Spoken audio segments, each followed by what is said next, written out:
আজকে ছিল আমার একটা ফ্রেন্ডের বাড়িতে বৈষ্ণব সেবার নিমন্ত্রণ। তো দুপুরবেলা আমি মার বনু আমরা রেডি হয়ে চলে গেছিলাম ওর বাড়িতে। আর গিয়ে দেখি ভোগ লাগানো হয়ে গেছে আর এখানে ভোগ আরতির কীর্তন করা হচ্ছে। তো আমরা যাওয়ার একটু পরেই কীর্তন শেষ হয়ে গেছে, তারপর এখানে চলছে গীতা পাঠ।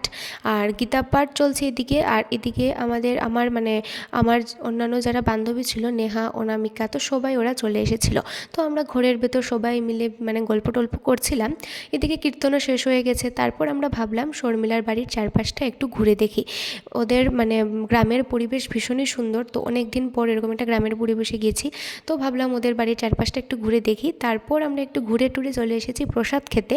মাখা প্রসাদ ছিল, তারপর আমাকে এক্সট্রা পনিরও দিয়েছিল তরকারির।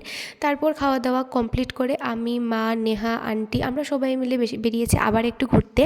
তারপর ঘোরাটুরা কমপ্লিট করে সন্ধ্যা হয়ে গেছে, তো শর্মিলাকে টাটা করে বাড়িতে চলে এসেছিলাম।